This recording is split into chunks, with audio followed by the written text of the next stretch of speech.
Hello class. This lesson is 4.5, the law of conservation of energy. So this is some stuff that you've seen from grade 11, and we're going to sort of make it a bit more interesting this time. So if you remember, the law of conservation states that energy is neither created or destroyed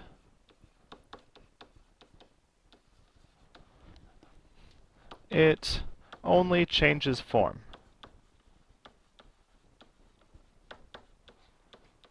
So we can change energy from one type to another, but we can't create it or destroy it. And an equation for that, we can talk about sort of the total energy.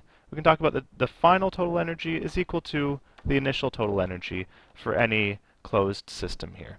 So another way we can write that, we can say that this means if we just have gravitational energy and kinetic energy, then their sum is going to equal to the initial gravitational plus kinetic. And usually in these problems we're converting between gravity and kinetic. Now, one last way of writing this is if we're talking about converting between gravity and kinetic energy, we can say that the change in kinetic energy is equal to the negative change in gravity. So the increase of kinetic is equal to the decrease of gravity, or vice versa. Okay, so we'll look at a couple examples working with this idea. These all deal with this same conservation of energy concept. So our first problem here, we have a 67 kilogram snowboarder starting at the top of a hill of an icy, frictionless hill with a vertical height of 22 meters and an initial speed of 15 meters per second. We want to calculate the snowboarder's mechanical energy at the top of the hill. So mechanical energy, we're talking about our total energy here. So we can say the total energy is equal to, well, gravity plus kinetic. And we have formulas for both of those. We have mg delta y for gravity, and we have 1/2 mv squared for kinetic. At the top of the hill, we said we have a mass of 67. Gravity is 9.8. Delta y was 22 meters up, plus 1/2 same mass here, 67, and our speed was 15 meters per second. We'll square that. Perfect. Add those all up, and we get 2.198 times 10 to the 4 joules, which, if we're using our right sig figs, that's 2.2 times 10 to the 4 joules, like this. Great. Now we want to calculate the snowboarder's speed at the midway point and at the bottom of the hill. So halfway down the hill and all the way down the hill. Well, we're going to use the same idea here. ET equals EG plus EK. And we're going to see that the gravity is going to be changing. So if we go to our midway point, well, we can say our kinetic energy, which we're solving for, it's equal to our total energy minus whatever gravity we have, our gravitational energy. And so we've got ET minus mg delta y. Okay, and we have numbers for both of those. ET is 2.198 times 10 to the 4, and minus our mass is 67 still, g is 9.8, and now our delta y is going to be 11 meters up. We're halfway down the hill. Okay, and that gives us a total here of 1.476 times 10 to the 4 joules. This is our energy, our kinetic energy. Now, we know that EK is equal to 1/2 mv squared. So if we want to find our speed right now, we can rearrange that equation. We get the square root of 2 EK over m. And we can plug in our numbers. We have 1.476 times 10 to the 4 times 2 over our mass, which was still 67. And this all gives us 21 meters per second. There's our answer. Now we want to do the same sort of thing for the bottom, but it's easier at the bottom. And that's because there's no more gravity. We're using a reference point of the bottom of the hill. So at this point now, our kinetic energy is just equal to our total energy. There's no more gravitational energy. So that equals 2.198 times 10 to the 4 joules. And notice that's the energy we started with. It hasn't gone anywhere. It's just all been turned into kinetic now. Great. So we can again solve for V. It's the square root of 2 ek over m. And we plug in our numbers. So 2 times 2.198 times 10 to the 4,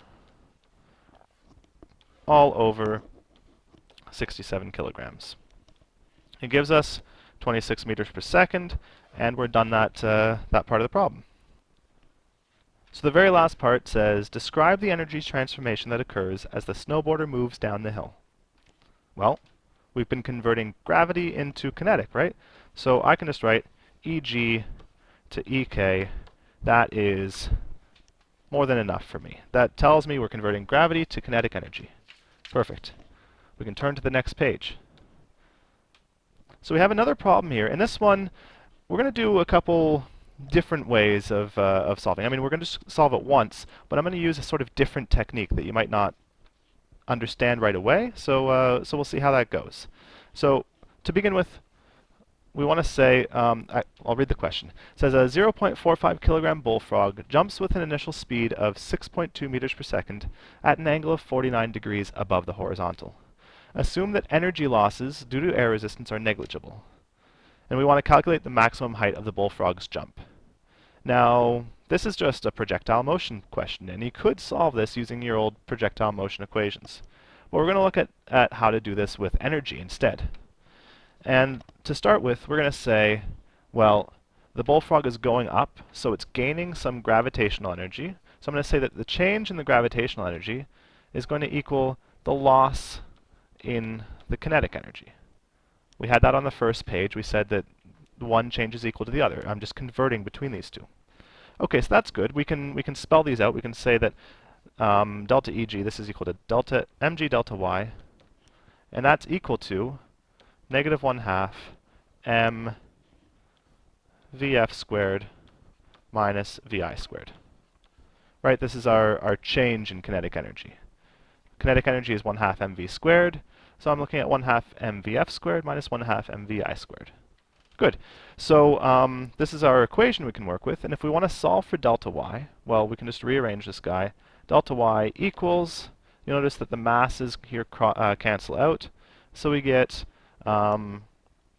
negative vf squared minus vi squared over 2g. Okay, this is good. We're going to use this equation, but before we can go any further, we need to figure out what the final speed is going to be. We know the initial speed. So final speed.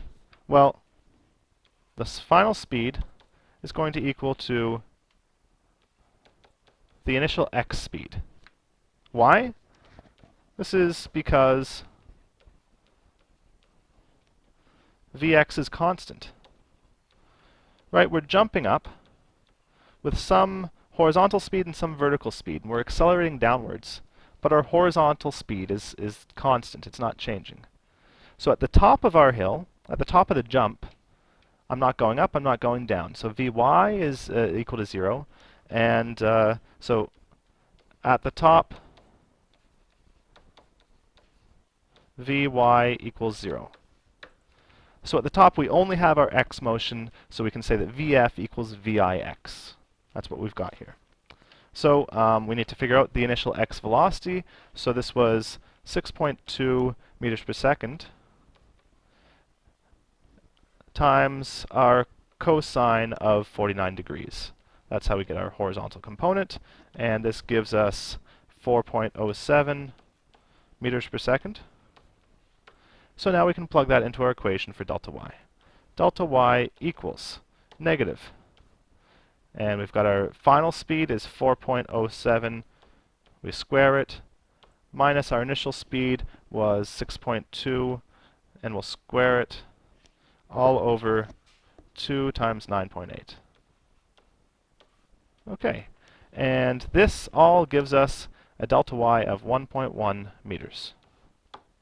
There we go.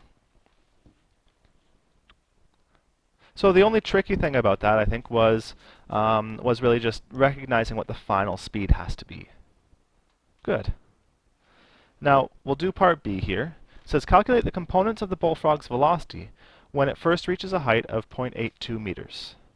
Okay, so how are we going to do this?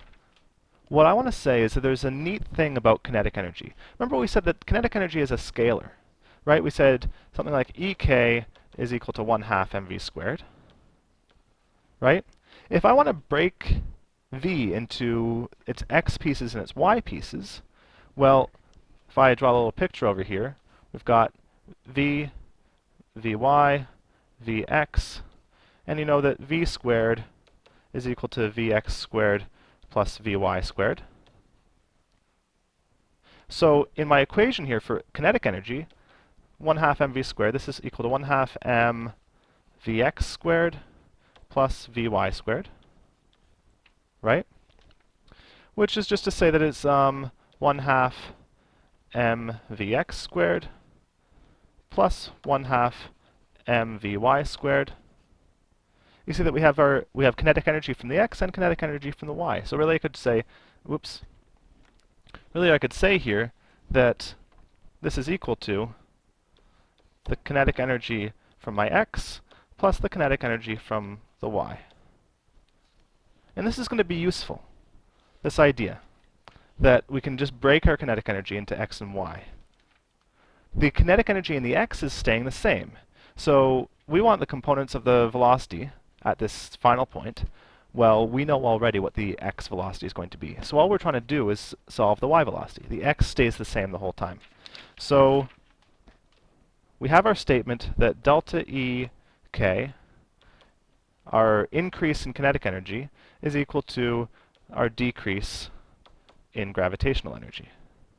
Or really, I've said this maybe the wrong way, that in this case our kinetic energy is going down and our gravitational is going up. But the equation still holds. This is fine. So in this case, our change in kinetic energy here, the only thing that's changing is our y kinetic energy. So I can say delta Eky is equal to negative, and I'll just put in mg delta y. That's what our gravitational potential is equal to. This is the equation we're going to use here. Okay, so delta Eky, so we're going to say this is 1/2 m vfy squared minus viy squared. And this is equal to negative mg delta y. And now we just want to rearrange a bit because we want to find our vfy. So I can get vfy is equal to, it's going to be a square root here. That's going to be the square root of negative 2g delta y, because the masses here canceled out. So negative 2g delta y plus viy squared. Okay? So we've got most of these pieces. We know that delta y is 0.82. That was from the problem. Delta y is 0.82 meters.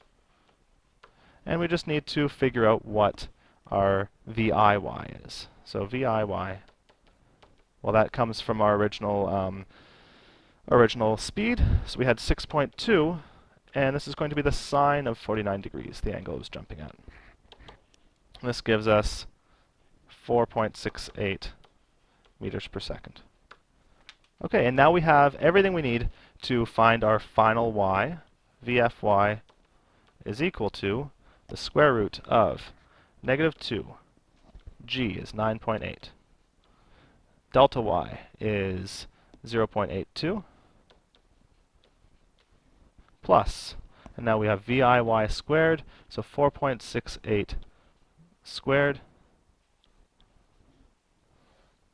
And when I put that all in, we get 2.4 meters per second. And that's our final y.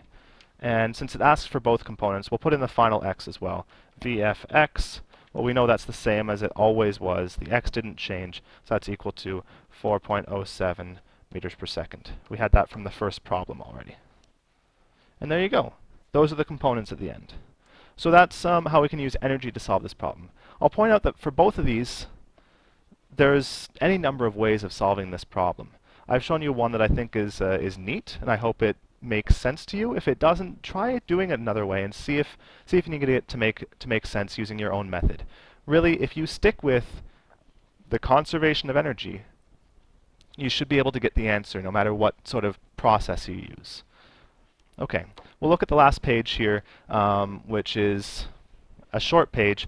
It says to start with isolated systems and biochemical energy. These are two sort of separate topics, but what I wanted to say about them here, all the problems we've been doing are isolated systems. These are an isolated system is a system that can't interact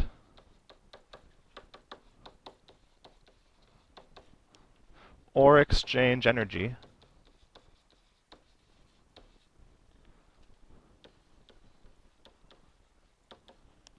with external systems.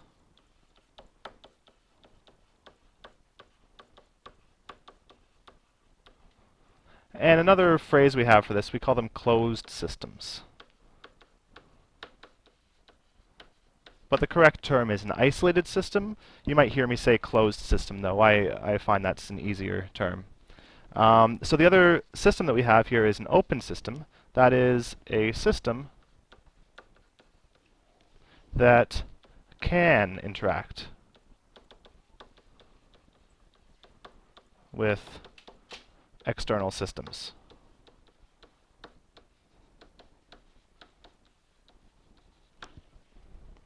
Great. Now, we already talked about the law of conservation of energy. Now, the important thing I wanted to point out here is that we say energy is not created or destroyed.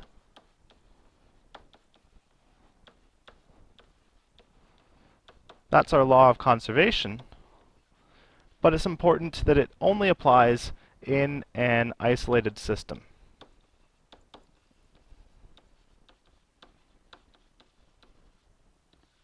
In an isolated system.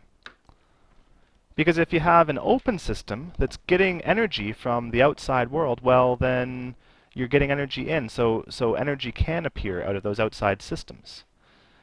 So when we talk about the law of conservation, it's only in an isolated system, which in the real world, it's really, we can only talk about the universe as a whole is the only real isolated system.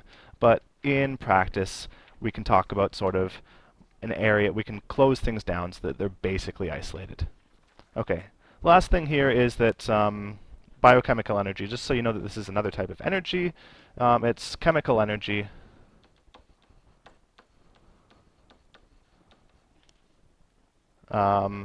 which is potential energy that's stored in cells. That has nothing to do with the open system, closed system. It's just another point that I wanted to make sure you understood. Great. We've got one last topic here. It is power. And what we want to say about power is that power is the rate at which the energy